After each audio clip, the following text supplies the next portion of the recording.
El siguiente programa es una historia de ficción inspirada en descubrimientos científicos y en la leyenda del Lebu Gogo.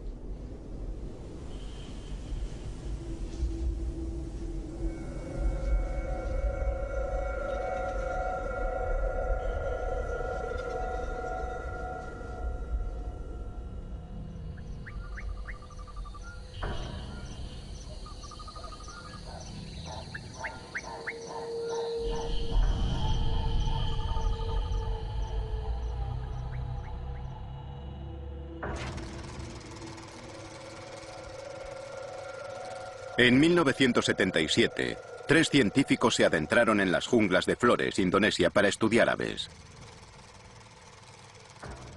Solo uno de ellos regresó. El doctor Timothy Darrow. Las autoridades encontrarían posteriormente a uno de los miembros desaparecidos del equipo. Su cadáver estaba descuartizado y prácticamente irreconocible. Los investigadores nunca encontraron los restos de la otra víctima. Tim Darrow fue acusado de doble homicidio y hubo sospechas de canibalismo. Defendió su inocencia durante todo el juicio. Afirmó que el culpable era otra cosa. Intentó convencer al tribunal de que las responsables eran unas criaturas de la jungla, de que un mito local había asesinado a sus amigos. Nadie creyó a Tim Darrow, lo que decía haber visto, lo que afirmaba que había matado a sus amigos. En 2013 se recuperaron 3 rollos de la película de la expedición Darrow. Se muestran por primera vez. Lo que él dijo haber visto era imposible.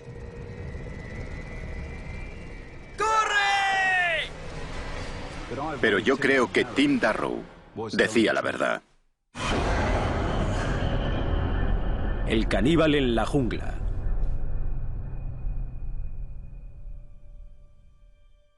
Tim fue el primero de la familia que estudió en la universidad y obtuvo el título, era científico.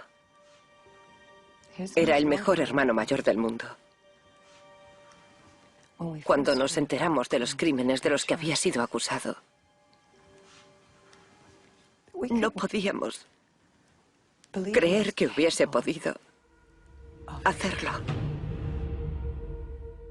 Yo describiría el caso de Tim Darrow como el equivalente en Indonesia a su juicio de O.J. Simpson. Atrajo una enorme atención en su momento.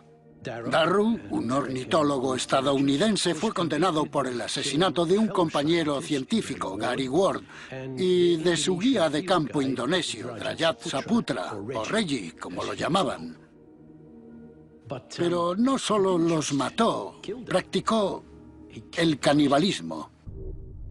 Por eso le dimos ese sobrenombre en el periódico, el caníbal americano. Caníbal americano culpable. El cadáver del Dr. Ward nunca se recuperó. Pero los investigadores sí lograron localizar el cadáver de Drajat Saputra. Fotografías de la policía indonesia, 1977. Presentaba varios huesos fracturados. Había marcas de cortes en los huesos. La cabeza estaba aplastada y abierta. Faltaban partes de su cuerpo. Y que le hubiese hecho algo así a un ciudadano indonesio generó una tremenda indignación pública. Lo que pensé al saber lo de Timothy Darrow fue que asaltarían la embajada. No exagero si digo que nos preocupaba cómo afectaría el caso a nuestra posición en la región. Debemos recordar que lo condenaron por matarlos con una piedra. Fue algo salvaje lo que les hizo. Los indonesios decidieron no ejecutarlo, que era más de lo que podíamos pedir, ya que nunca se retractó de su versión de lo ocurrido. Darrow salió de la jungla cubierto de sangre, contando una historia de fantasmas. Era un mito. Toda su coartada era un mito. No convenció a nadie de nada, salvo de que era un hombre muy enfermo y muy perturbado. Cuando empecé a trabajar en Flores, casi 25 años después de que lo condenaran, allí lo consideraban una especie de coronel Kurtz. Tim Darrow el ornitólogo americano loco que entró en la jungla y mató a sus amigos y después había culpado a los hombrecillos verdes de los árboles. Yo estaba en Flores como miembro de un equipo de investigación de Wolong. Buscábamos pruebas de las primitivas rutas migratorias de los humanos hacia Australia cuando desenterramos algo completamente inesperado. Encontramos una especie de humanos desconocida, una especie de hombrecillos. Rueda de prensa de Nature, 27 de octubre de 2004, Royal Institution de Gran Bretaña, Londres, Inglaterra. Gracias por venir a escuchar la noticia de este extraordinario descubrimiento. Aquí tenemos una criatura que era considerablemente diferente a los humanos modernos, una especie nueva de nuestro género, coetánea nuestra en el planeta. El Homo floresiensis fue probablemente el hallazgo más importante de la historia de la antropología. Hizo pensar mucho a la opinión pública sobre cómo funciona la evolución humana. Siempre la habíamos visto como una línea que parte desde los gorilas y los simios, que van caminando cada vez más erguidos hasta el humano moderno. Pero estas criaturas rondaban el metro de altura, que es la altura de un niño de guardería. El cráneo era muy pequeño y los pies muy grandes. No se parecía a nada conocido. Su nombre científico es Homo floresiensis, que significa hombre de flores. Pero los hemos apodado hobbits por los personajes de los libros de Tolkien por razones obvias. Ahora bien, estos hobbits no eran como Bilbo Bolsón, con su pipa y su chaleco, ni vivían en una casa elegante donde recibían la visita de los magos. Eran bastante salvajes, porque no tenían otra opción. Vivían en un mundo perdido muy prehistórico, lleno de depredadores y de peligros. Había lagartos gigantes, como los dragones de Komodo, pero 2 o 3 veces más grandes. Cazaban ratas gigantes del tamaño de terriers. E incluso cazarían a una especie de elefantes pequeños, los estegodón, que vivían en la isla. Estas criaturas eran duras. Tenían que serlo, vivían en un mundo duro. Practicaban caza mayor. Hemos encontrado huesos de estegodón junto a los restos de los hobbits. Incluso hemos desenterrado las armas de piedra que usaban, cuchillos y puntas de lanzas hechas con sílex. Hemos encontrado también evidencias de que hacían hogueras en las cuevas, así que usaban herramientas y fuego. Eran inteligentes. El Homo floresiensis vivió hasta hace unos 20.000 años y en la historia de la Tierra eso es un parpadeo. Aquí tenemos este último vestigio de un mundo prehistórico antiguo que habitó la Tierra al mismo tiempo que nosotros.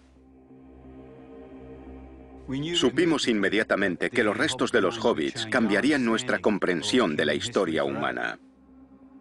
Todos los científicos australianos estaban encantados, pero algunos de los indonesios reaccionaron de manera muy diferente. Estaban callados, dubitativos y algunos incluso visiblemente alterados.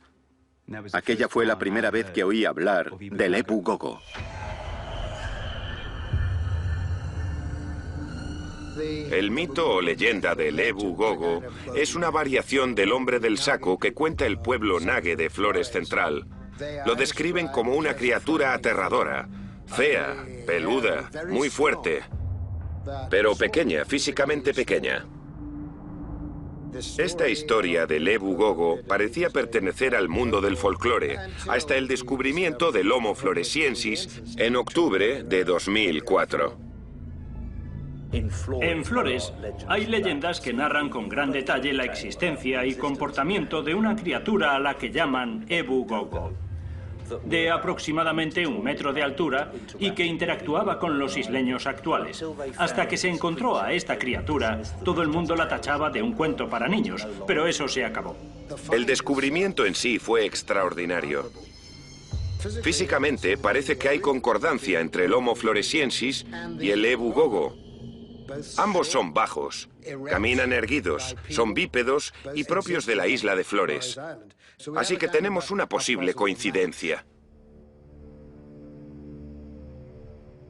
¿Era posible que el mito fuese real? ¿Que el Ebu Gogo fuesen los hobbits que encontramos? Isla de Flores, Indonesia, 2005. Eso fue lo que empecé a investigar.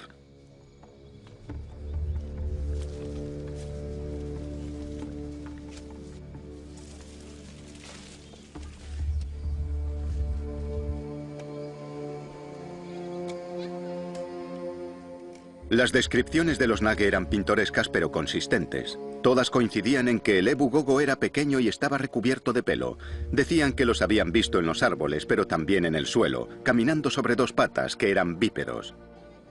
Y los temían. Ecos. Imitaban los sonidos con unas voces muy extrañas, arriba, en los árboles. Como un eco, un eco. Venían y se llevaban a los niños. Se los comían. Se los comían. Las descripciones gráficas de estas criaturas que hacían los Nage eran consideradas folclore, el equivalente al hombre del saco. Incluso pese a que los Nage decían que no los habían visto en más de 100 años. Pero otros decían haber visto al Ebu Gogo más recientemente. Un científico estadounidense que había encontrado su aldea en 1977. Usted estaba presente el día que Tim Darrow salió de la jungla y llegó a su pueblo. ¿Cómo se encontraba? ¿Puede contarnos cómo estaba él? Estaba cubierto de cortes, tenía la ropa destrozada y estaba cubierta de sangre. Se desplomó poco después. ¿Y les contó qué le había ocurrido en la jungla? ¿Contó algo? Ebu Gogo. Fotografías del escenario del crimen de la policía indonesia. Ebu Gogo. 1977. Esta es la piedra afilada que se encontró en el cadáver del señor Saputra. Las autoridades relacionaron a Tim con el crimen al encontrar esto en su mochila. Estas dos piedras fueron las pruebas clave que utilizaron para acusar a Tim, aunque en realidad no sabemos qué le ocurrió a Gary Ward, puesto que su cadáver nunca apareció. Pero aquí es donde la cosa se pone interesante. Esta es una fotografía de unas piedras afiladas que encontramos entre los restos de los hobbits en 2003. Son las armas que los hobbits utilizaban para cazar. Las descubrimos más de 25 años después del juicio de Darrow. Y como ven, son idénticas a la presunta arma del crimen. Es imposible que Tim Darrow hubiese podido conocer su existencia. Nadie conocía estas piedras hasta que las encontramos. Ni siquiera en la leyenda Nage de su Ebu Gogo se describían sus armas ni herramientas, nada. Así que o era un psicópata clarividente cuando preparó su coartada en 1977 o detrás de esta historia había algo más. Entonces supe que tenía que hablar con Timothy Darrow. Quería averiguar cómo había conseguido aquella piedra. Era una petición rara. Un científico australiano quería ir a la prisión de Kerobokan para ver a un ciudadano estadounidense condenado por un doble homicidio. El gobierno indonesio tenía que estudiar todo el papeleo y aprobarlo, algo que finalmente hicieron en 2006. No creo que se diesen mucha prisa. A ver, Timothy Darrow cumplía 2 cadenas perpetuas. No iría a ninguna parte.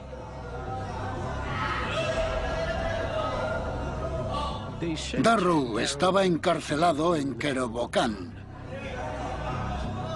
No es el lugar al que te envían para rehabilitarte. Allí te envían para que mueras.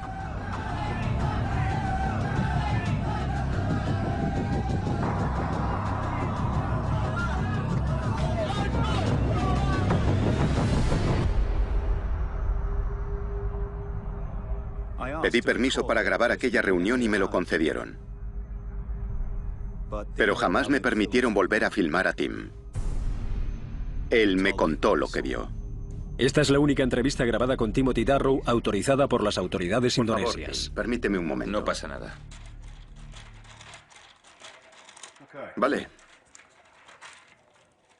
Bien, ¿qué crees que eran? Pensamos que era algún tipo de simio. Había orangutanes en Indonesia, pero no en Flores, y no era eso. Era más pequeño, oscuro, cubierto de pelo oscuro, excepto en la cara y los ojos. Y cuando lo mirabas de cerca veías que era inteligente, lo notabas.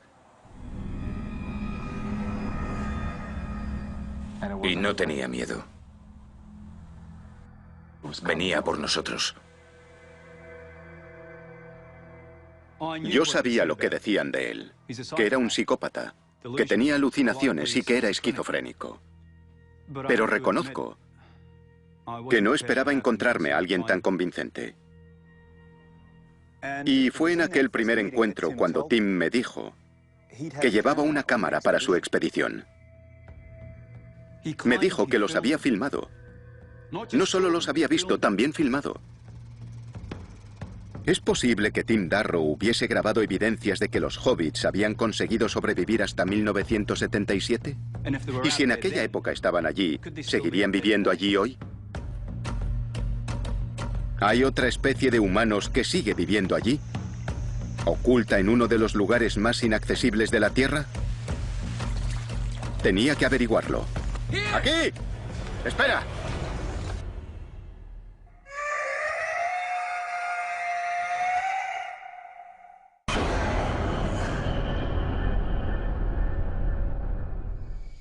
Isla de Flores, Indonesia, 14 de agosto de 2012.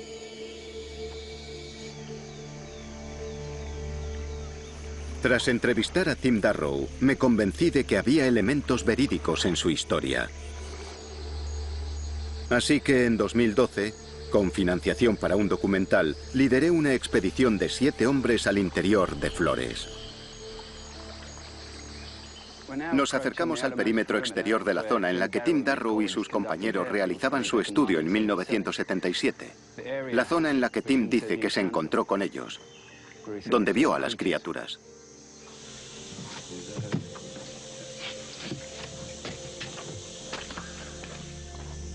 Nuestro objetivo era simple: rehacer los pasos de Darrow y buscar evidencias de una población de Homo floresiensis. Pero ¿por qué emprender una expedición cuando muchos la consideraban inútil?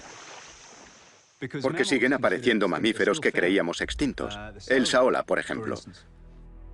Una especie bovina que se creía extinta hace mucho tiempo debido a la caza para conseguir sus cuernos. Una trampacámara captó imágenes de un ejemplar de esa especie el año pasado. El cupri es otra. Se creyó extinto durante casi 1000 años, pero se descubrieron ejemplares vivos en la jungla camboyana. Encontraron la manera de sobrevivir en zonas inexploradas. ¿No podría pasar eso con los hobbits? Incluso hoy, cuando creemos que los científicos han mirado detrás de todos los matorrales y que han sacudido todos los árboles, siguen apareciendo animales grandes que nunca habían sido descubiertos. Así que no sería descabellado pensar que pueda haber unas criaturas humanoides pequeñas, desconocidas, que vivan en alguna jungla. Si estaban allí, debía encontrarlas. Y un hombre tenía la clave. Yo había hablado con el Dr. Hornbeck en varias ocasiones acerca de los artículos que escribí sobre la historia de Darrow. Quería saber todo lo que yo recordaba. Incluso lo derivé a un par de mis viejos contactos cuando pidió información adicional. El caníbal en la jungla. Habían planeado un viaje de 8 semanas al interior más remoto de la isla para estudiar aves y eran ornitólogos. Es una profesión amable. No es el tipo de actividad que esperas de un asesino. Estudiábamos el impacto de la deforestación sobre la población de águilas del bosque. Gary y yo llevábamos una investigación de sus efectos.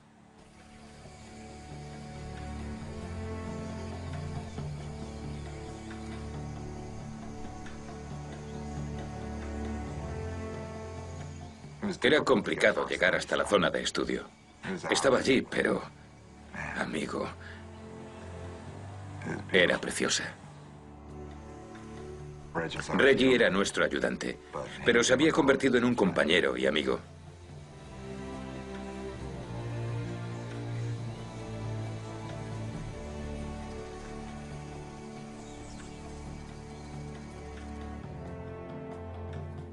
Nuestra beca era para estudiar las águilas, pero buscábamos también otra ave, una que nadie había visto en casi un siglo. El autillo de Flores. Se creía que se había extinguido.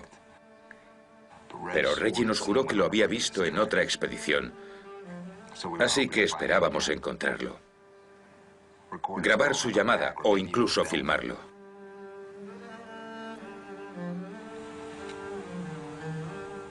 Así que salimos a buscar a una especie perdida. Irónico, ¿verdad?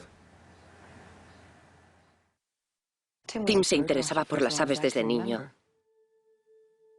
Supongo que es un hobby inusual para un niño que crece en Bloomington, pero le encantaba. Siempre tenía pájaros en casa. Eran sus mascotas. Les construía casetas y cuidaba de los polluelos que se caían de los árboles, esas cosas. Incluso cuidó de un halcón que encontró en el campo. Tenía perdigones en un ala, pero consiguió que volviese a volar. Archivo de la familia Darrow. Cuando nos enteramos de los crímenes de los que lo acusaban, por supuesto no lo creímos. Pero cuando los hechos demostraron que Tim había hecho aquellas cosas tan horribles, fue duro. Cuando nos mudamos, mi padre dijo que no volveríamos a hablar nunca de él. Pero yo sabía que había algo más. Que había pasado algo.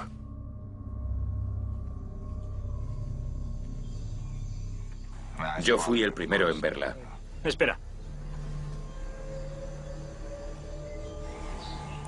La marca. No se ven cosas perfectamente simétricas en la jungla. ¿Qué es esto?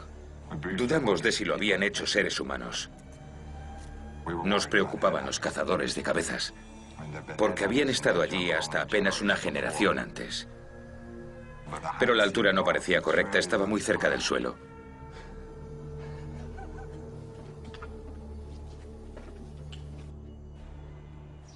¿Puedes hacernos un dibujo de cómo era la marca? Ponlo ante la cámara. Ese tipo de marcas nunca existieron. 20 agentes registraron un perímetro de 5 kilómetros y no encontraron nada. Y aunque las hubiesen encontrado, ¿quién dice que no eran del mismo Dr. Darrow? Eran las marcas del cadáver de Saputra las que nos interesaban. Y esas habían sido hechas claramente por el Dr. Darrow. Nadie creyó su historia entonces. Y no deberían creerla hoy.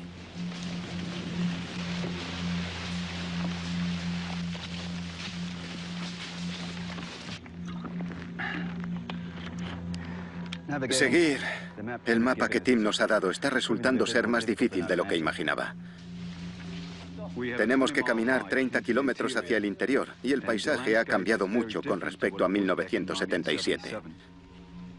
Muchas de las marcas del terreno que Tim nos indicó ya no están. Pero seguiremos intentando localizar los lugares en los que Tim afirma que encontraron a las criaturas. Es lo que debemos encontrar. Estábamos estudiando la salud del águila de vientre rojo y del águila azor de flores. Ambas eran inusuales porque otros pájaros formaban parte importante de su dieta. Y eso fue lo que encontramos en nuestras redes, las aves que esas águilas cazaban. Las redes son básicamente de nylon, que se cuelgan entre árboles. Es una forma no letal de cazar. Pones llamadas como señuelo y con eso atraes a otras aves. Entonces no le dimos mucha importancia, pero encontramos algunas redes en el suelo.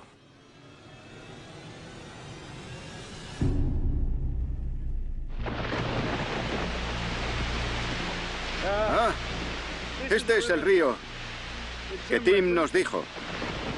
Así que estamos cerca del lugar en el que tuvieron su primer encuentro. Nos ha costado más de lo esperado adentrarnos tanto en la jungla. Pero por fin estamos aquí. Muy bien, chicos, seguimos. Ibas a contarme cómo fue la primera vez que lo viste. Nos levantamos siguiendo nuestra rutina habitual. Y estábamos haciendo la ronda del final de la jornada para ver las redes cuando lo oímos.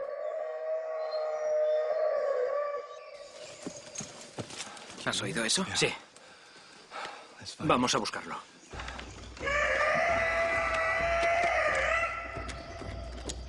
Lo primero que hice fue sacar la cámara del estuche.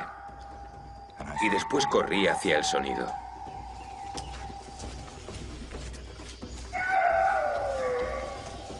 Llegamos a donde habíamos colocado una red aquella mañana y estaba en el suelo. Entonces, algo llamó mi atención. Vi marcas en los árboles. No estaban allí cuando habíamos colocado la red. Gary lo vio primero. ¡Arriba, arriba, arriba! ¡Grábalo, grábalo!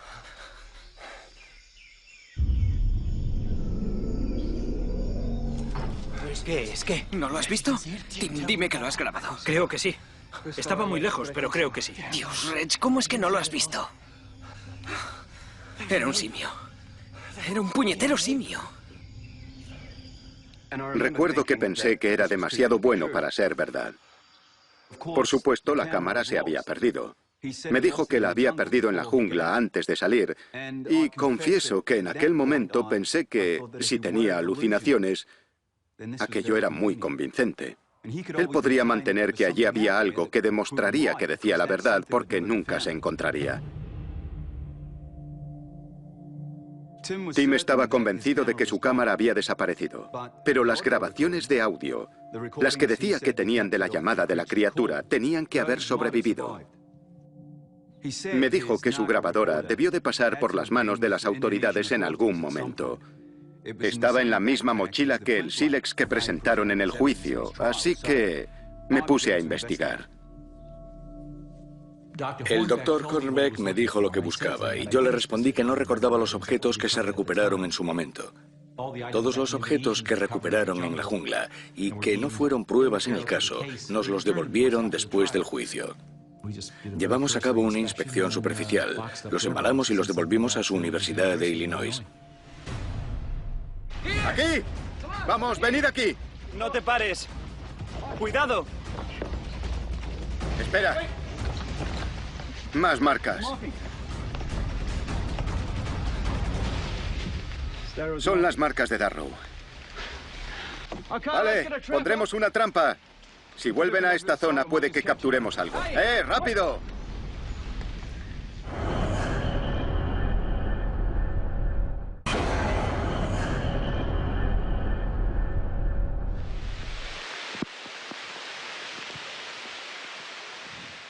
Esta es la zona en la que Darrow filmó a la criatura y grabó su llamada. Así es como las describió. Y si estas son marcas territoriales, hay muchas posibilidades de que vuelvan. Y si vuelven, podremos grabarlos con las cámaras. Si este sensor infrarrojo detecta cualquier tipo de movimiento, empezará a grabar. Nuestro objetivo es montarlas en todos los lugares en los que Tim vio a la criatura, como aquí. Tim la vio en el suelo, así que pondremos cámaras aquí abajo. También la vio en los árboles, así que las colocaremos arriba también. ¡Arriba, arriba, arriba! ¡Grábalo, grábalo! De inmediato supe que era algo diferente, algo nuevo. No parecía un orangután ni un gibón, pero se movía como ellos. Se desplazaba por los árboles como ellos. Pero en Flores no hay simios. Así que fuese lo que fuese, valía la pena encontrarlo, porque era posible que fuese una nueva especie. Dejamos de observar a las águilas, incluso dejamos de buscar a los autillos. Sabíamos que teníamos algo grande. Sabíamos que lo atraían las redes para aves. Y pusimos la grabación de las llamadas de varias especies de aves en bucle. Esperábamos poder verlo mejor, aunque Reggie no lo había visto. Y yo esperaba conseguir una mejor imagen. Nos sentamos en nuestro refugio a observar y esperamos.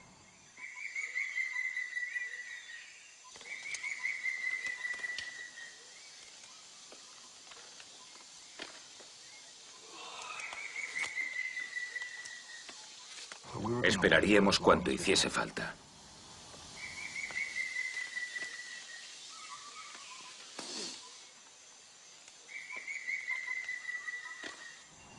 Supongo que la paciencia tiene su recompensa. ¿Qué? ¿Qué pasa? Ahí. ¿Dónde? Habíamos vigilado los árboles, Madre de Dios. pero aquello no era lo que esperábamos ver.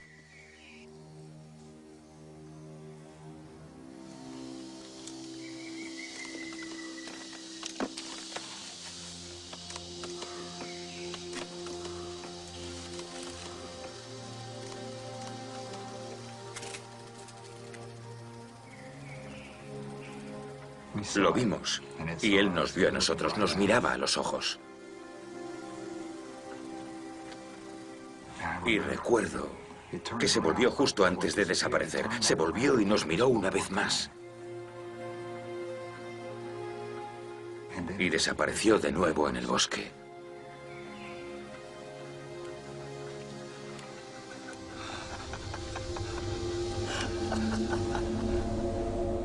Y después lo oímos.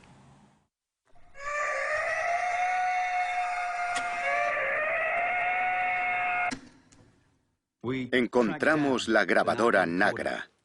Estaba guardada en una sala de la universidad, acumulando polvo. La grabación no había sido catalogada porque los que la habían hecho no regresaron para documentar sus hallazgos. Así que, casi 35 años después de los hechos, este era un nuevo descubrimiento.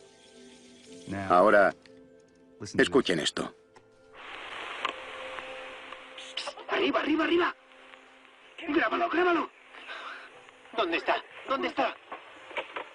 Reg, ¿no lo has visto? Tim, dime que lo has grabado. Creo que sí. Estaba lejos, pero creo que sí. Reg, ¿cómo es que no lo has visto? Era un simio.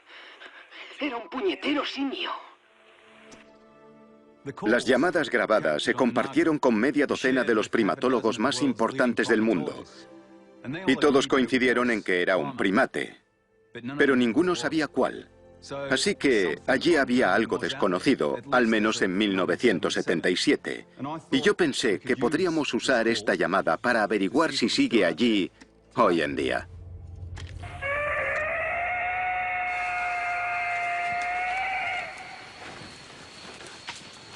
Creo que es aquí. Tras encontrar la Nagra, empecé a planificar la expedición para buscar a la criatura de Tim. Y pensé que podríamos aprovechar esas llamadas. Sí, vale. Colocaremos una de estas cámaras arriba, en las copas. Estos altavoces emitirán la llamada que Tim grabó en la jungla a intervalos regulares, día y noche. ¡Gax! ¡Dale!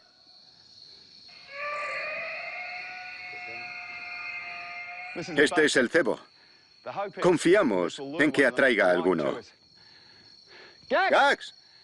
¡Otra vez!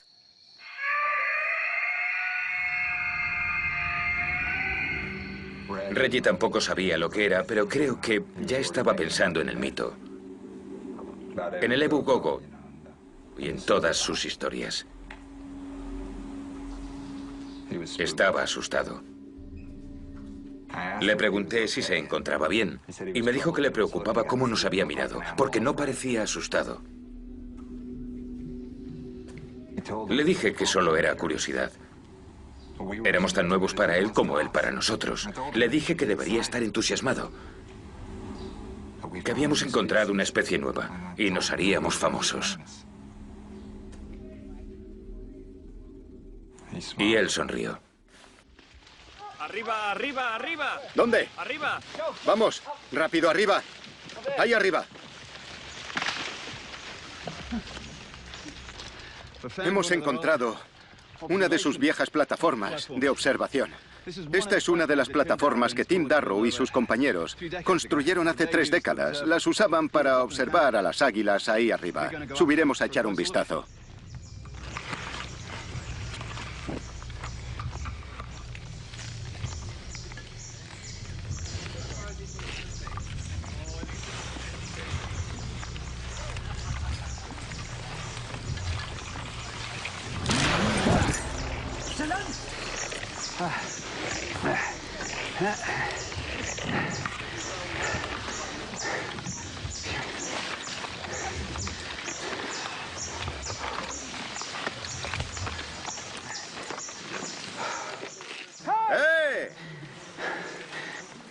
¡Aquí ha estado alguien!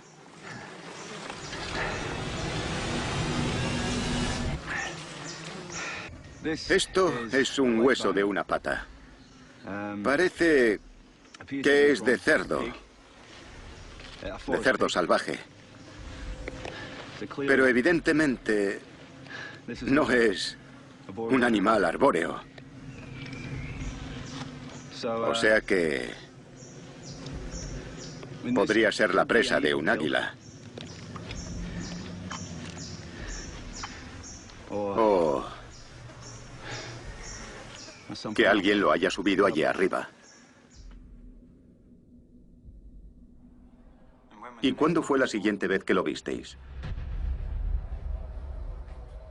No lo vimos. Lo oímos. Las llamadas comenzaron un par de horas tras quedarnos dormidos. Mi linterna, ¡ay, mi linterna! Caminamos en la dirección de las llamadas. Había luna, aunque no luz suficiente para la cámara, pero llevamos la grabadora. Sonido grabado en julio de 1977.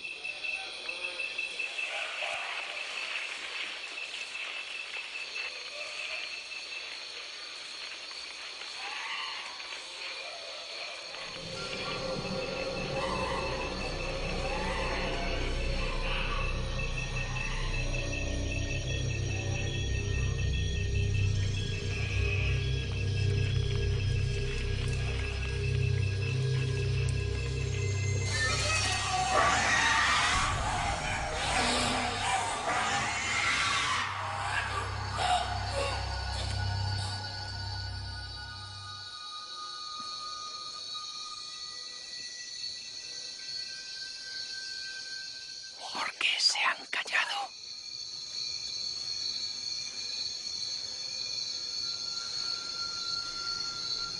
¿Encendemos las linternas? Sí.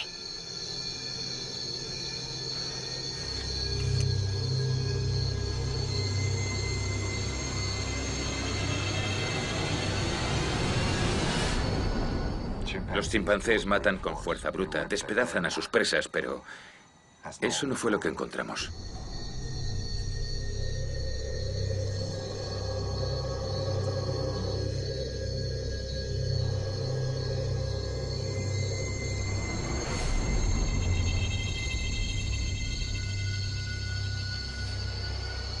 ¡Oh, Dios!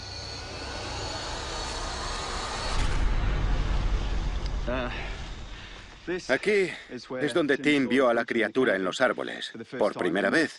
Y aquí es donde acabamos de estar, donde Tim lo filmó en su refugio. Y este es el Ebu Lobo, el volcán. La leyenda de los Nage cuenta que estas criaturas vivían en las cuevas, en la ladera norte. Ahora nos dirigimos hacia una aldea llamada Ua, que se encuentra a la sombra del Ebu Lobo. Los habitantes de Ua se mudaron a las zonas altas del Ebu Lobo. Gradualmente entraron en contacto con el Ebu Gogo, que vivía en las cuevas del volcán. Pronto descubrieron que el Ebu Gogo les robaba las cosechas, arrasaba sus campos, y los problemas, al parecer, empeoraron. Hay historias que hablan de secuestro de niños. Venían y se llevaban a los niños. Se los comían. Se los comían. Se ha sugerido que practicaba el canibalismo. Ua. Aldea de Ua. Hola.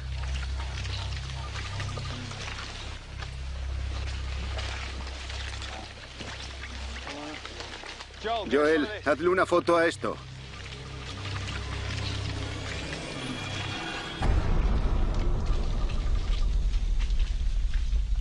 ¿Qué es esto? Es una advertencia. Si el Ebu Gogo baja al pueblo, los quemará. El Ebu Gogo les recuerda que si la leña puede arder, ellos también.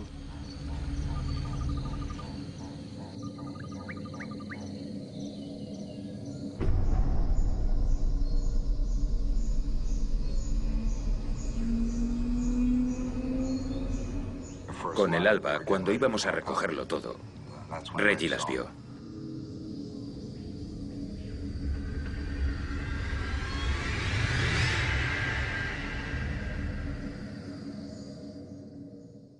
Habían entrado en el campamento. Había huellas hacia la entrada como para observarnos.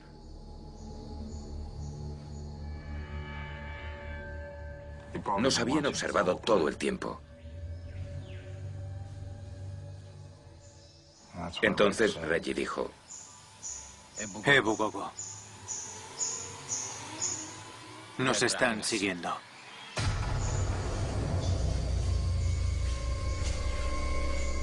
Teníamos que largarnos.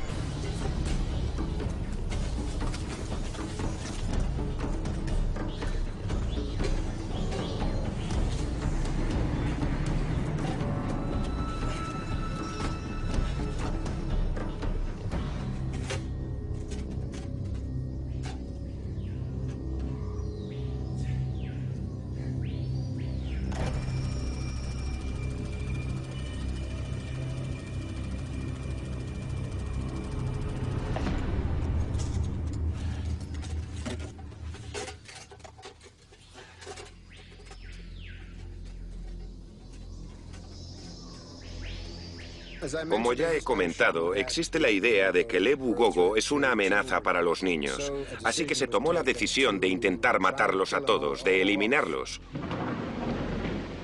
Según cuenta la leyenda, el pueblo de Ua incendió la cueva en la que vivían los Ebu Gogo, y ese fue su final. Salvo que según alguna variante de la historia, hubo una pareja de Ebu Gogo, un macho y una hembra, que escaparon del incendio, y sus descendientes han sobrevivido. Cuevas del Ebu Lobo. Muy bien, chicos. Preparad las linternas y echemos un vistazo.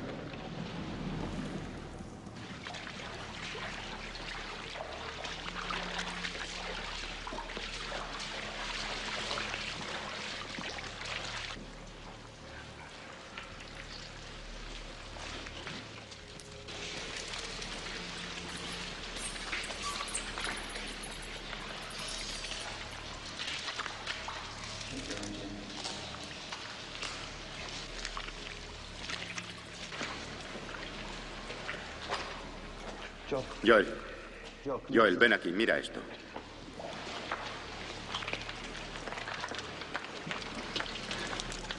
Está carbonizado.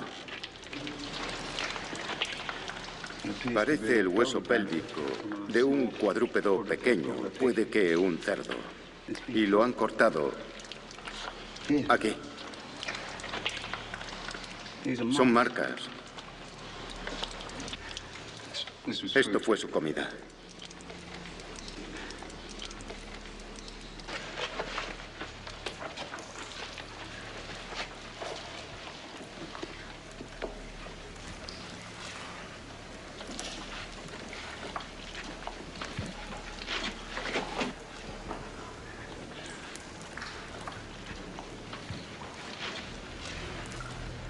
Esto está quemado. Ha ardido.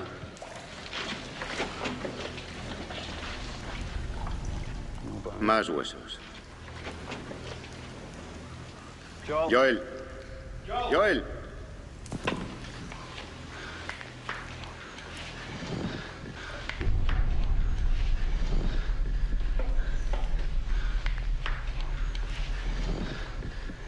Esto es una mandíbula humana. Adulta. Puede que de varón. Se ve que es actual por los empastes de los molares.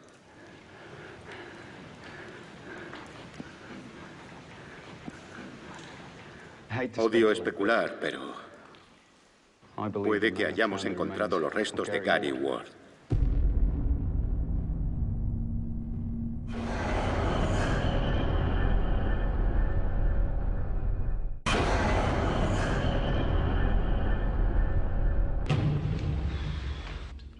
Llegué a Flores para buscar a una criatura involucrada en las muertes de 2 científicos hace 35 años. Jamás pensé que encontraría los restos de uno de ellos.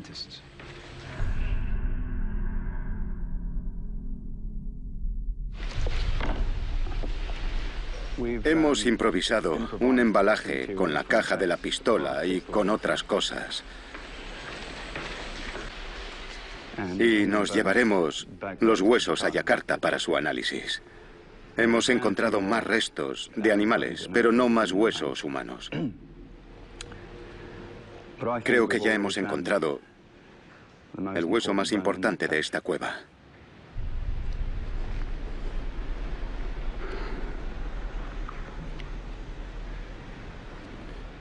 No puedo.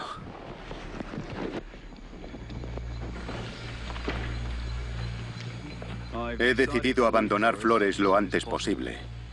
Pero antes de hacerlo, hay un último lugar en el que queremos poner cámaras. El montón de piedras, el lugar en el que se encontró el cuerpo mutilado de Reggie Saputra. Caminábamos tan rápido como podíamos. Reggie estaba seguro de que nos seguían. ¡Ah, maldita sea! Espera un segundo. Nunca lo había visto tan preocupado.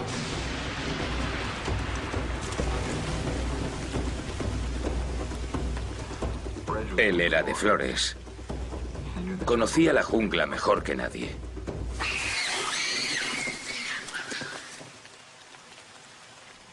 Y verlo asustado me asustó a mí. Aquella noche nadie quiso hacer fuego. No usamos el hornillo de camping. Tomamos tiras de carne seca untadas con mantequilla de cacahuete.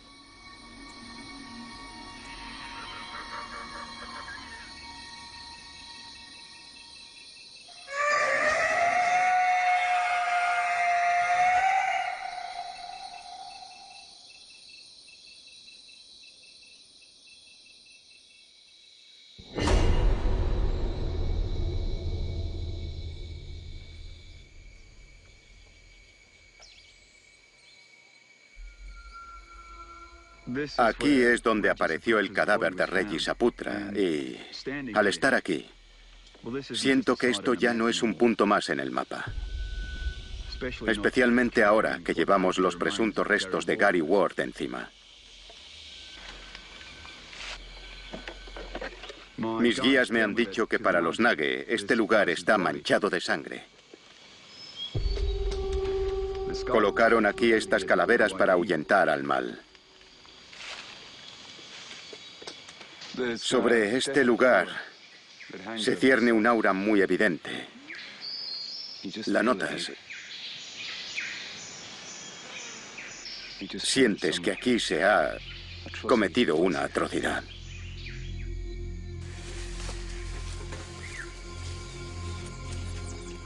Esa tarde volvimos a lugares familiares. Llegamos a la plataforma, al centro de nuestra zona de estudio.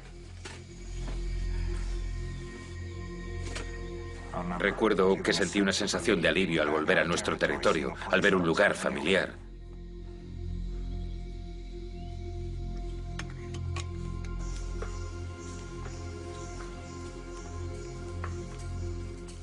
Yo caminaba detrás de Reggie. Y de repente vi cómo se paraba. Paralizado. ¿Qué pasa?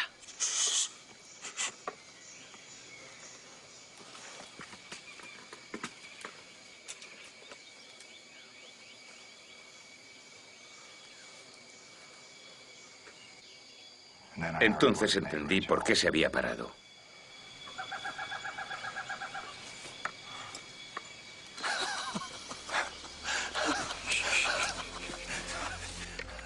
No se había extinguido. Lo habíamos encontrado. Éramos las primeras personas en casi 100 años que veían el autillo de Flores. Teníamos que grabarlo. Justo frente a la plataforma. Ya lo veo. Y yo quería ser el primero en filmarlo.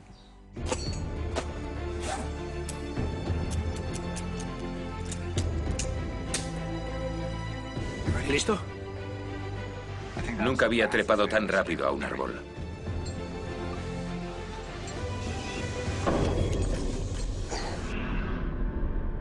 Entonces lo vi. Acababan de estar allí arriba. Todavía manaba savia de las muescas. Y antes de que pudiese hacerle una señal a Reggie, oí el zumbido. ¡Reggie! ¡Reggie! Bajé tan rápido que olvidé ponerme los guantes.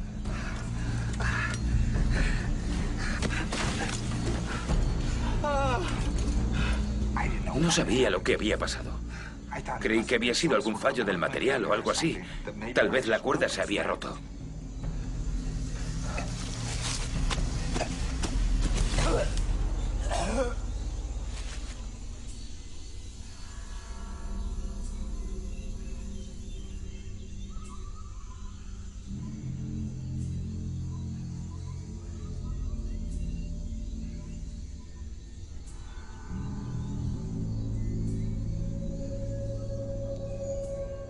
Gary estaba destrozado. Se culpaba, se sentía responsable. Él había preparado las cuerdas, creía que era culpa suya. Le dije que no era culpa suya. Fue la cuerda. Que seguramente la cuerda tenía algún punto débil. Que no había sido él. No había sido él.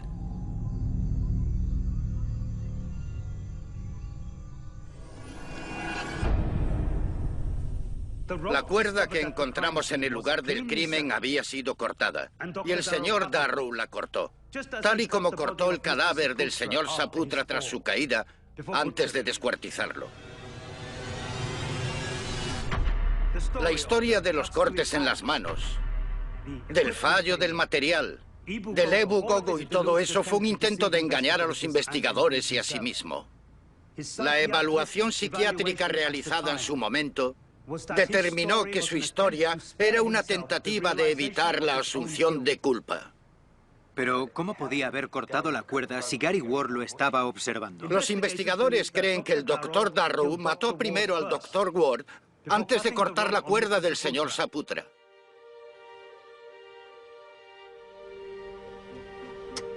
Una vez montadas las cámaras, abandonamos Flores y volvimos a Yakarta para analizar los huesos encontrados.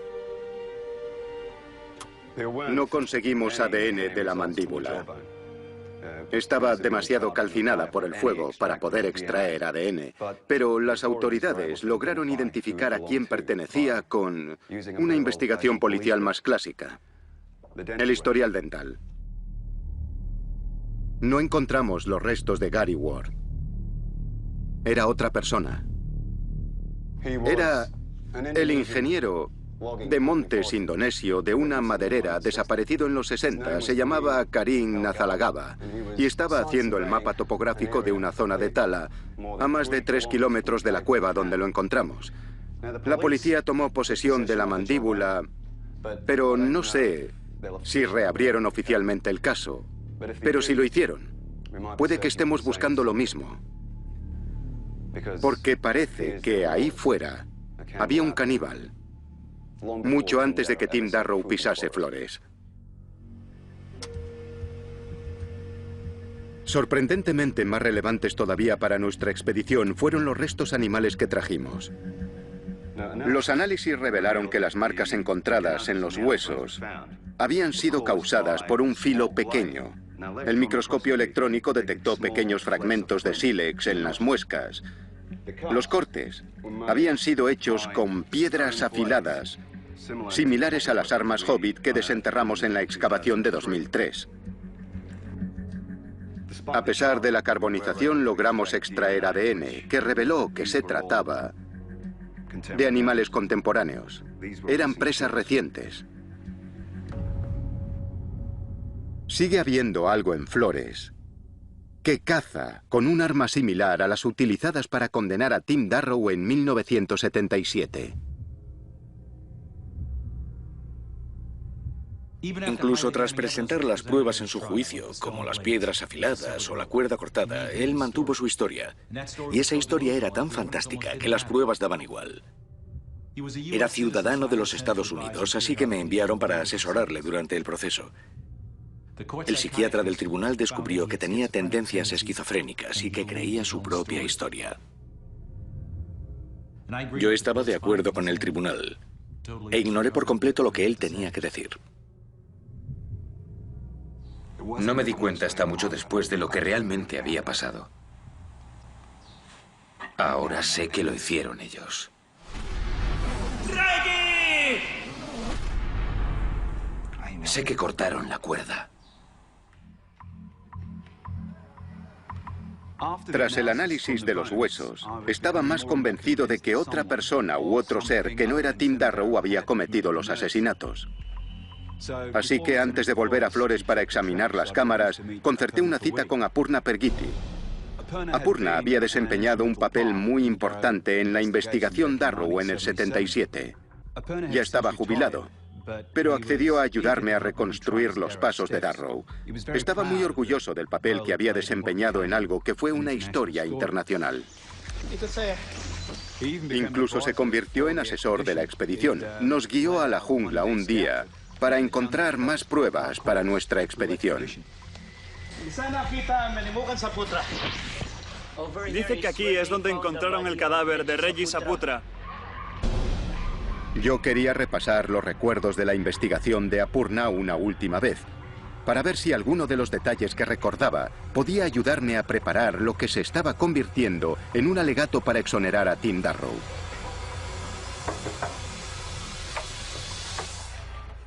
Hola. Hola, Richard. ¿Qué tal? ¿Todo bien? Sí, gracias. Adelante. Gracias. Insistió en mostrarme algo. Algo de cuando trabajó en el caso Darrow. Tenía una copia del VHS del reportaje de la cadena de noticias nacional de Indonesia. Y salía en él. Era la primera vez que veía el reportaje, aunque había visto fotos del escenario del crimen, pero verlo allí grabado en imágenes me hizo comprender el horror de lo ocurrido. Y entonces, al final del reportaje, vi algo que simplemente no me podía creer. No sabía cómo se decía en indonesio rebobinar, así que empecé a gritar, sí, me puse a gritar, putor, mundor. Pero es que no me podía creer lo que estaba viendo. Entre todos los objetos recuperados, había uno que creía perdido para siempre. La cámara. La cámara de vídeo que Tim dijo haber perdido al salir corriendo de la jungla estaba allí. La habían encontrado a un centenar de metros del campamento. Ni en el consulado ni en la universidad constaba que hubiesen recibido la cámara de Tim. Así que solo tenía una esperanza. Y era que, siguiendo el protocolo, todos los efectos personales hubieran sido enviados a su familia. Pero no había constancia del lugar al que la familia se había mudado de Bloomington, Illinois, tras la condena de Tim. Era como si hubiesen desaparecido, junto con la posibilidad de demostrar que la historia que llevaba más de 30 años contando pudiera ser la verdad.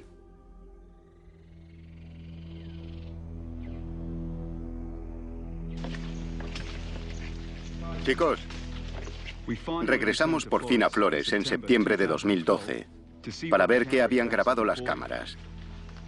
Si queríamos obtener pruebas definitivas de la existencia de esta criatura, era nuestra mejor posibilidad. Solo hemos vuelto unos cuantos para esta fase de la expedición para comprobar las cámaras. Esta no tenía nada, pero nos quedan muchas por comprobar, así que soy optimista. Bien, gracias. Varias cámaras se habían activado, pero no sabíamos por qué.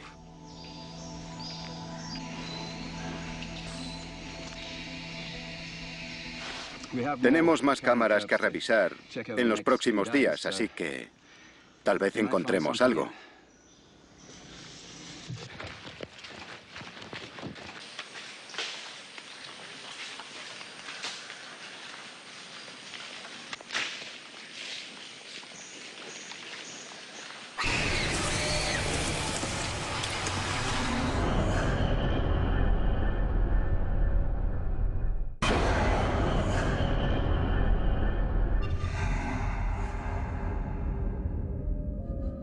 Ecos. Imitaban los sonidos con unas voces muy extrañas, arriba, en los árboles, como un eco. Un eco.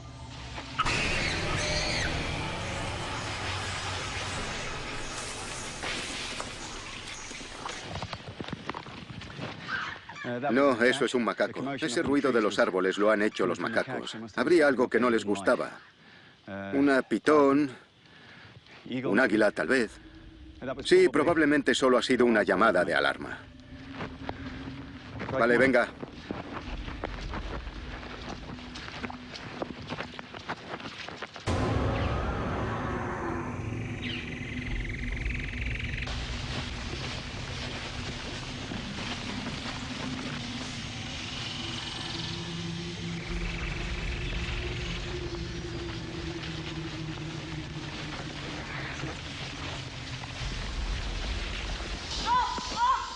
¿Qué has encontrado?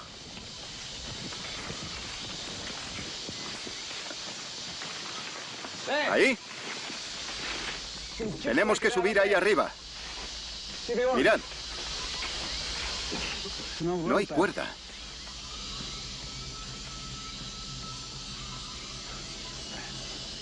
Dada la proximidad al montón de piedras y que no hay cuerdas, este debe de ser el árbol desde el que cayó Saputra. Vamos, chicos.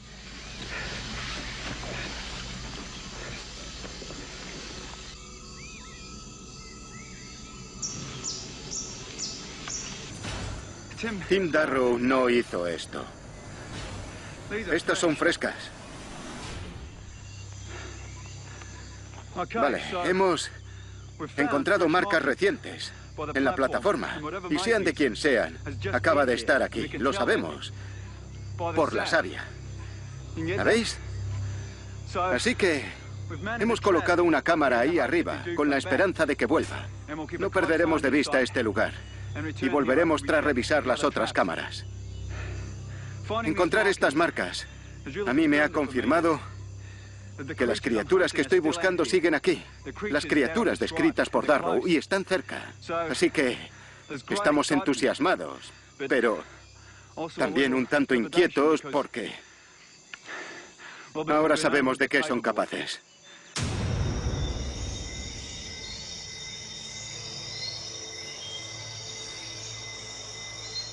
Pasamos la noche sentados junto a Reggie.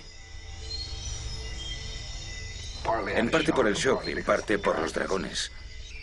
No hay muchos comodos en las tierras altas, pero alguno hay. Y pueden oler a un animal muerto a kilómetros.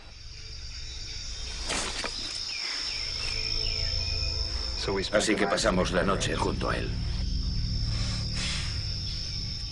Al día siguiente íbamos a enterrarlo.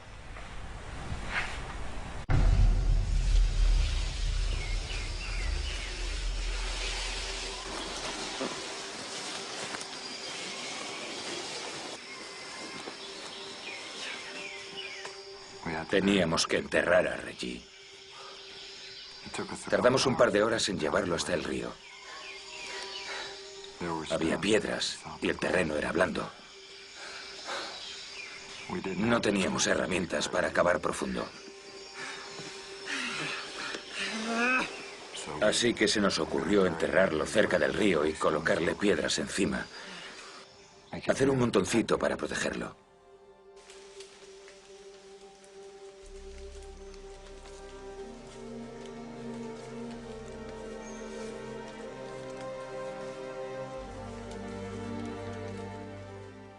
Ni Gary ni yo éramos especialmente religiosos, pero hicimos una cruz con ramas. Y dijimos unas palabras por Reggie. Dimos las gracias por ser un compañero tan valioso y por ser un amigo tan valioso.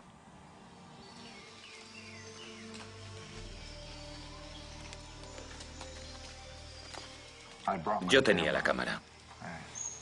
No sabía si eso ayudaría a localizar la tumba más adelante, ni si la familia querría recuperar su cadáver. Tal vez, si podía enseñarle algo a su madre, la consolaría de alguna manera.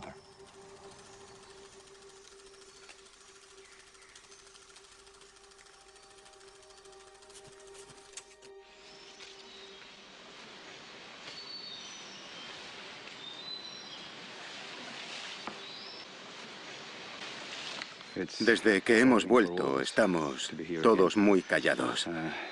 Los hombres no quieren montar el campamento aquí, y entiendo sus reticencias, así que nos adentraremos para montar el campamento. Vale, chicos, cuando queráis nos marchamos.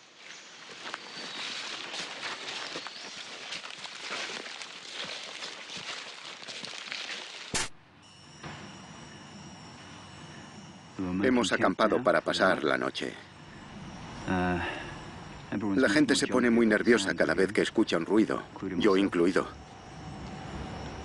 He notado una atmósfera diferente desde que encontramos las marcas. Estos hombres han crecido con esas historias y es demasiado para ellos. Obviamente estoy deseando ver el resto de las cámaras, pero creo que estos hombres solo quieren acabar y largarse.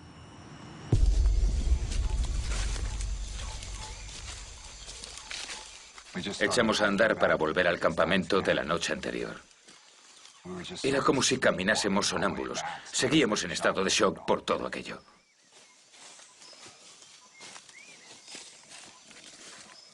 Y fue aquella llamada la que nos despertó.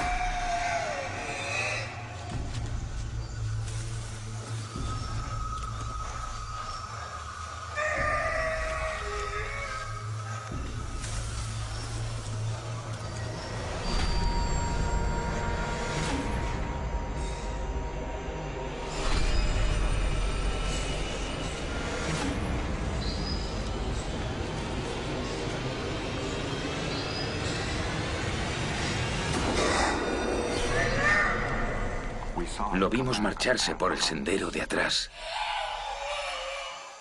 Vuelve a por Reggie.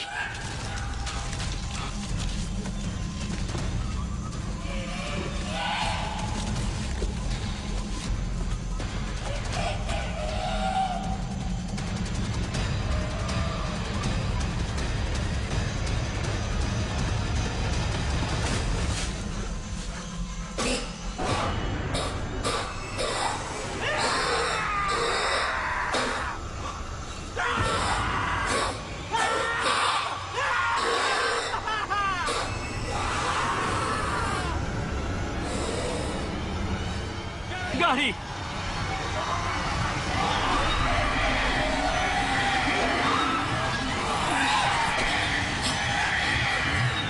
¡Corre!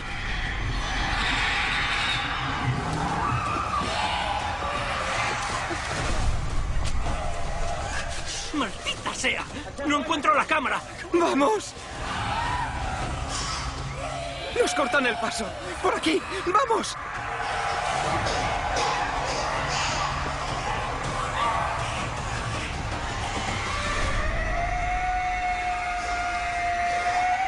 ¡Corre!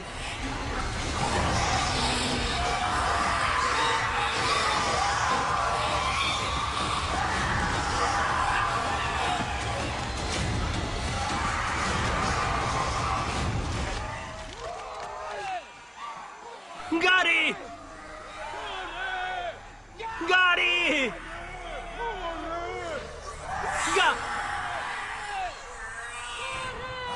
Creí que era un eco. No era un eco. Eran ellos. ¡Rápido! ¡Deprisa!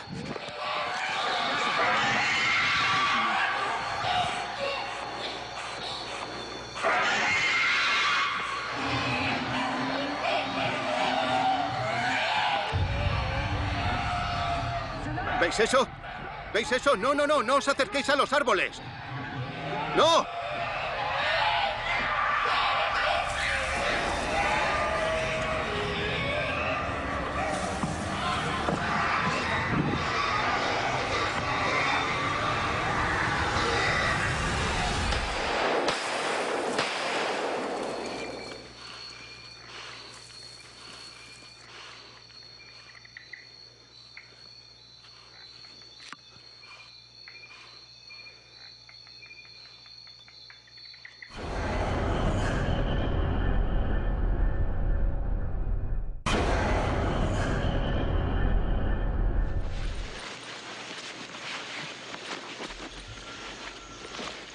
Mi responsabilidad como jefe es la seguridad del equipo.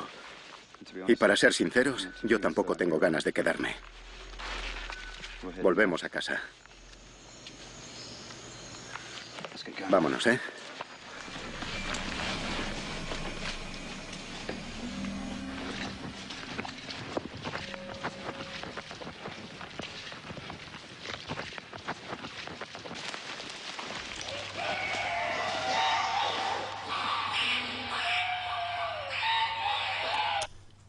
Pedimos un análisis del audio de las imágenes y pudimos confirmarlo.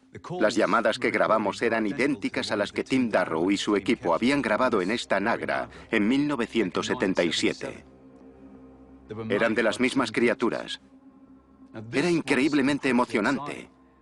Pero me di cuenta de que aquello tenía un interés más allá del científico. El asunto de las llamadas, las marcas, el hecho de que los restos animales fuesen recientes, todos esos hallazgos podrían ayudar al caso de Tim Darrow. Estábamos confirmando su historia. El doctor Hornbeck compartió sus descubrimientos conmigo. Eran verdaderamente extraordinarios, pero legalmente eran circunstanciales. No eran suficiente para reabrir un doble caso de asesinato de 35 años. Salvo que consiguiésemos pruebas irrefutables de la existencia de la criatura, no forzaríamos la reapertura de su caso.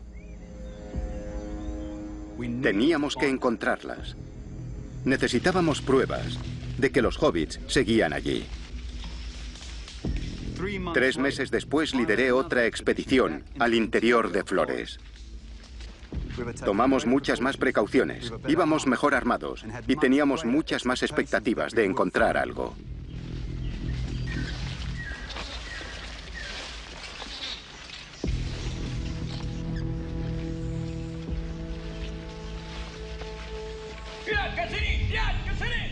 ¿Qué? ¿Qué pasa?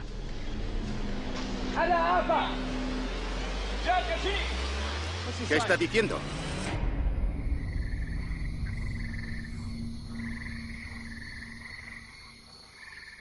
Recuerdo que estaba allí, agachado en medio de la jungla, en total oscuridad. Estaba en pleno debate interno sobre si encender la linterna o no. Me aterrorizaba atraerlos. Creo que fue el momento que más miedo pasé de todo el tiempo que estuve allí.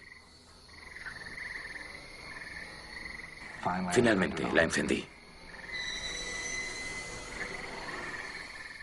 La tapé con la mano para leer la brújula que llevaba en la mochila. En cuanto terminé, la apagué y me puse a caminar otra vez.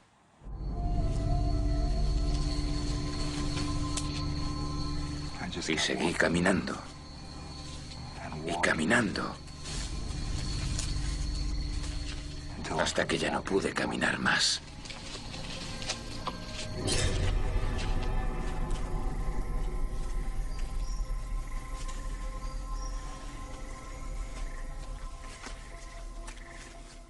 A la mañana siguiente, tras el amanecer, vi que había calculado bien. Una de nuestras águilas de estudio volaba sobre mi cabeza. Tenía una marca. Sabía dónde estaba su nido. Estaba cerca del río. Si seguía el río, podría salir de allí.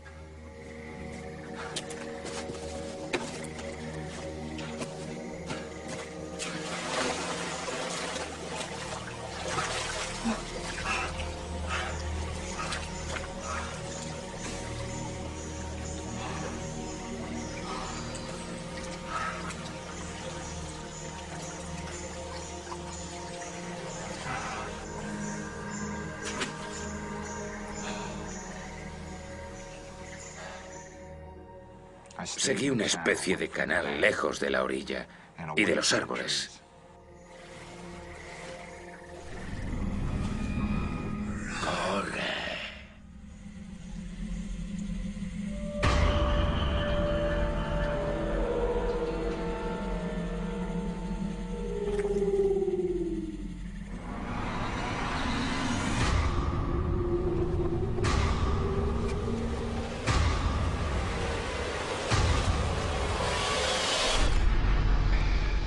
Ahí arriba hay algún problema.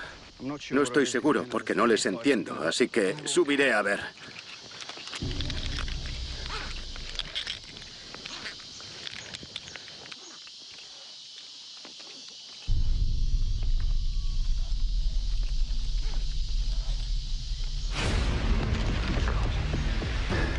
Han estado aquí arriba. Habíamos atornillado una cámara y un altavoz aquí.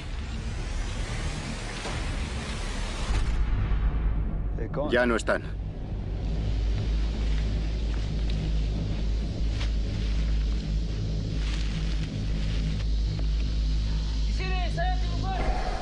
¿La tienes?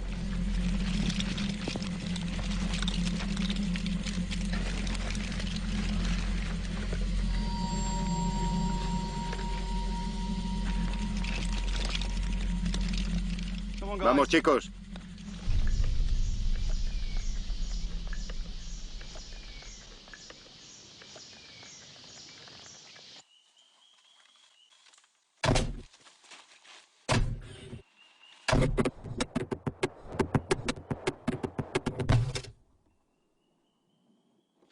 Algo ha sido capaz de arrancar esta trampa del árbol. La ha arrancado a casi 30 metros de altura.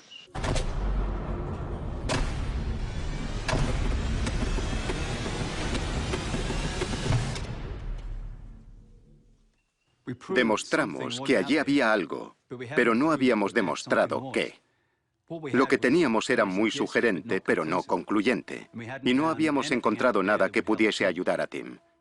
No habíamos grabado nada, pero Tim Darrow sí. El doctor Hornbeck me comentó que estaba intentando encontrar a algún miembro vivo de la familia de Timothy Darrow. Los padres habían fallecido años antes, así que por medio del Departamento de Estado encontré a su hermana. Su nombre de casada era Susan Clemens y teníamos una dirección en Parsons, Kansas, y un número de teléfono. Tardé bastante en hablar con ella por teléfono. Y cuando lo hice, le expliqué que tenía razones para creer que Tim había dicho la verdad.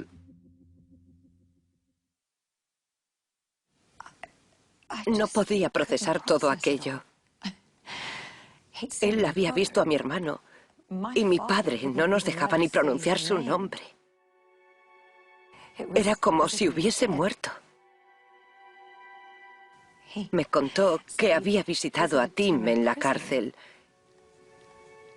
y que creía su historia.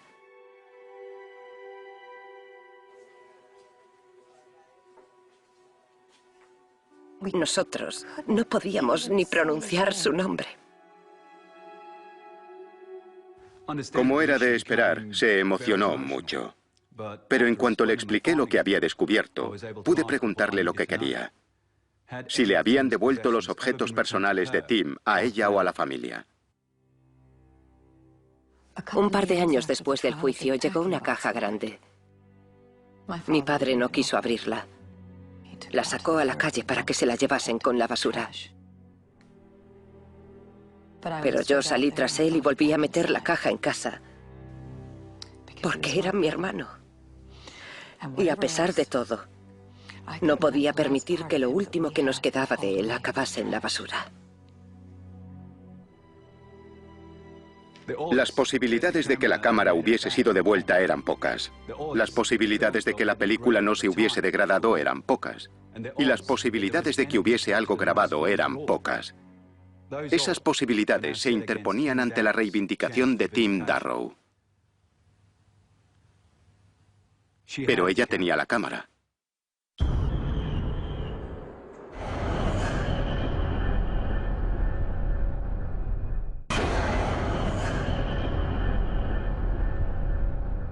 Estas imágenes filmadas en 1977 durante la expedición Darrow se muestran íntegras por primera vez en televisión.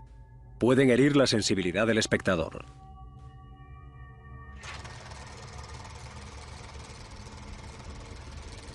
Se recuperaron 3 rollos de película de la cámara Super 8 de Tim Darrow. El primer rollo muestra claramente a una especie de simio saltando de rama en rama. Reg, ¿no lo has visto? Tim, dime que lo has grabado. Creo que sí. Estaba muy lejos, pero creo que sí. Reg, ¿cómo es que no lo has visto? Era un simio. Era un puñetero simio.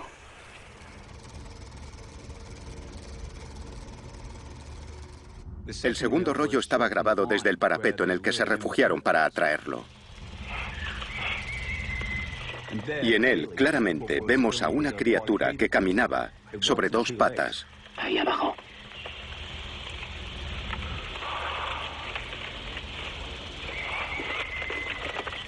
Lo más significativo de los dos primeros rollos es que demuestra que lo que Tim filmó fue a una criatura capaz de trepar y de caminar por el suelo.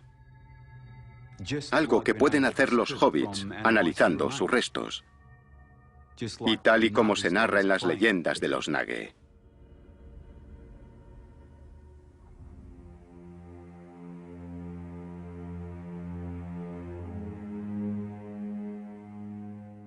Eso es exactamente lo que ha generado un enorme debate. Hay varias teorías al respecto. Se especula con que podría ser un simio pingoide, un pariente del orangután. O podría ser una población de orangutanes desconocida que ha evolucionado en Flores con características inusuales. Hay otra teoría, que era una subespecie de macaco con una variación en la coloración y bipedación secundaria. Lo único que no se debate es que esta criatura no había sido vista nunca. ¿Mi interpretación personal? Yo creo que lo que Tim Darrow filmó es de la misma especie que los restos que nosotros desenterramos en las cuevas.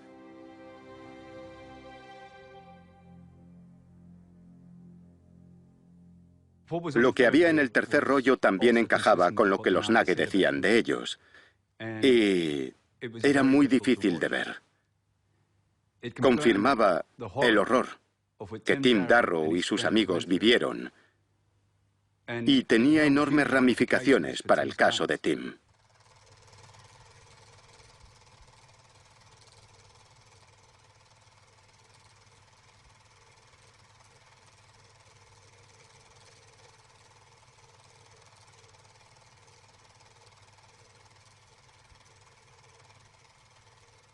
Las películas son, sin duda, una razón de peso y parecen corroborar el relato de los hechos de Timothy Darrow.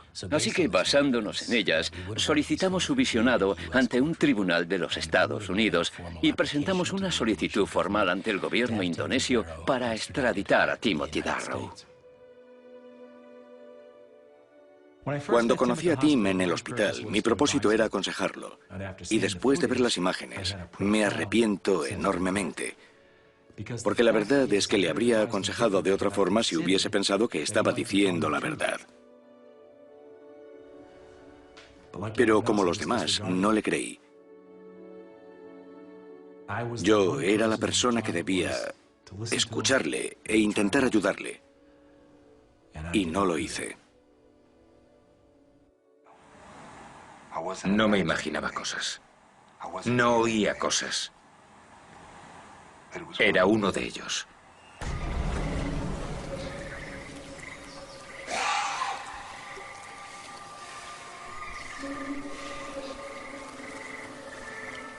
Se quedó allí un minuto sin moverse.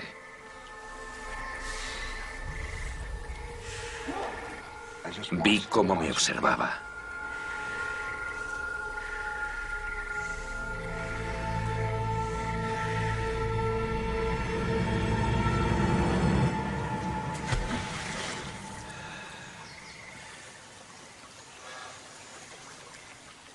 Es el último recuerdo claro que tengo de aquello. En todas las ocasiones que hablé con Tim, ni una sola me preguntó si le creía. Y lamento enormemente no haberle dicho que sí. El doctor Timothy Darrow falleció en la cárcel de Kerobokan el 3 de febrero de 2013, 9 meses antes de que se encontrase su cámara.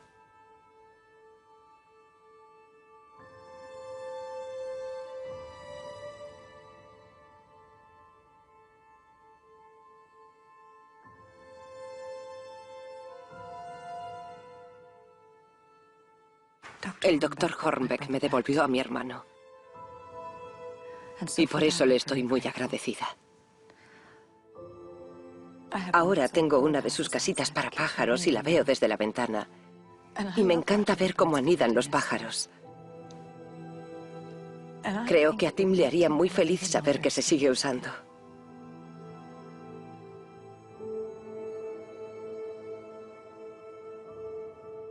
Me parecía muy importante que Tim fuese recordado como científico, recordado por sus descubrimientos. En junio de 2014, un equipo científico filmó al autillo de Flores. Lo filmaron y grabaron sus llamadas.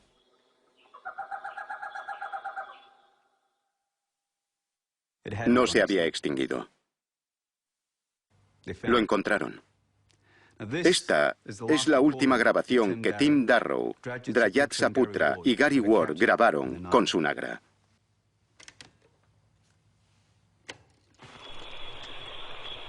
En enero de 2015, el Diario de Ornitología Internacional reconoció a Timothy Darrow, a Gary Ward y a Drayat Saputra por sus grabaciones del autillo de Flores de 1977. El artículo publicado en reconocimiento de sus hallazgos fue presentado en su nombre por el doctor Richard Horbeck. En cuanto a ellos, ¿cuántos quedan allí fuera? Flores ha cambiado mucho, incluso durante el periodo de nuestra expedición. Y los bosques desaparecen. Así que, sea cual sea la criatura que filmó, Tim Darrow puede que fuese el último en verla. Pero no será el último que vaya a buscarla. Yo sigo buscando.